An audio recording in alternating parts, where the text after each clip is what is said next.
আজ আমরা কথা বলবো ন্যায়ের দেবতা শনিদেবকে নিয়ে। আমি Soumita, welcome to my channel divine blessings 6666। আমি এখানে কথা বলি law of attraction, manifestation, spirituality, occult, numerology ইত্যাদি নিয়ে। আপনারা যদি এইসব বিষয়গুলোতে ইন্টারেস্টেড হয়ে থাকেন তো অবশ্যই আমার চ্যানেলটাকে সাবস্ক্রাইব, লাইক, শেয়ার করবেন। শ্রাবণ মাসে ভগবান শনিদেবের পুজো অত্যন্ত ফলদায়ক ও শক্তিশালী উপাসনা পদ্ধতি। শনিদেব কর্মফল দাতা হিসেবে পরিচিত। তিনি ন্যায় বিচারের দেবতা এবং প্রতিটি জীবকে তার কর্ম অনুযায়ী ফলাফল প্রদান করেন। ভগবান শনিদেবের পুজোর ফলে শত্রু নাশ হয়, কর্মজীবনে সমস্ত বাধা কেটে যায়, পাপ মোচন হয়, কর্মফলে উন্নতি হয়।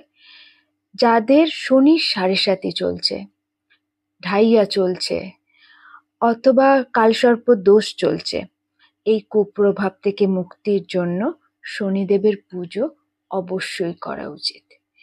এবার আমরা জেনে নেব শনিদেবের পুজো আমরা কিভাবে করব।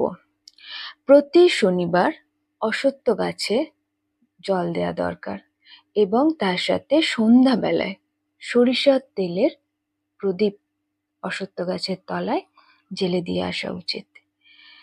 ভগবান শনিদেবের মন্দিরে বা ব্রাহ্মণকে বা কোনো অসহায় দরিদ্র ব্যক্তিকে সর্ষের তেল, কালো তিল অথবা কালো বস্ত্র অথবা কালো মাসকলাইয়ের ডাল, কালো ছাতা, কালো জুতো, চা পাতা, লোহার পাত্র দান করুন।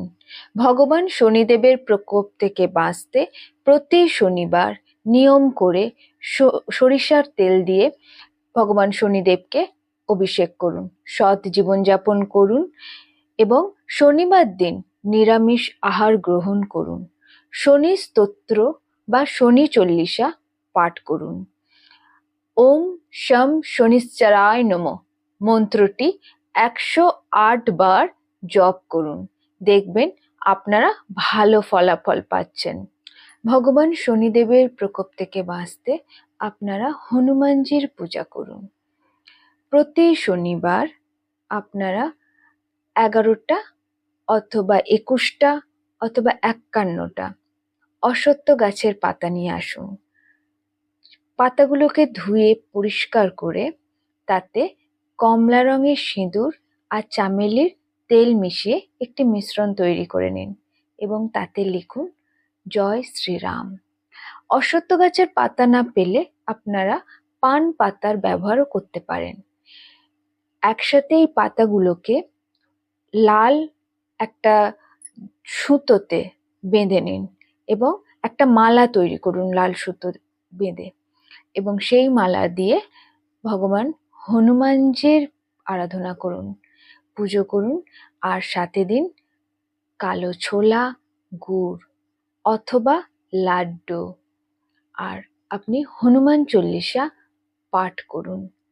শনিদেব হনুমানজিকে ভয় করেন। কথিত আছে শনিদেব একবার হনুমানজিকে কথা দিয়েছিলেন, কোনো ভক্ত যদি তার ৭.৫-এর সময়, ঢাইয়ার সময় বজরংবলীর আরাধনা করেন তাহলে শনিদেব তার সমস্ত প্রকোপ থেকে তাকে মুক্ত করে দেবেন।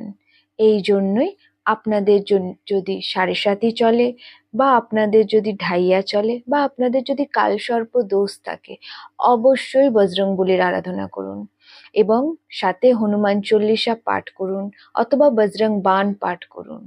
দেখবেন আপনারা ভালো ফলাফল পাচ্ছেন। সমস্ত জিনিসটা বিশ্বাস ও শ্রদ্ধার সাথে করুন। বিশ্বাস ও শ্রদ্ধার সাথে করলে আপনাদের অবশ্যই ভালো ফলাফল আসবে। আর আপনারা যদি বিশ্বাসের সাথে নিয়মিত না করেন তাহলে সেক্ষেত্রে আপনাদের ভালো ফলাফল আসার সম্ভাবনা নেই।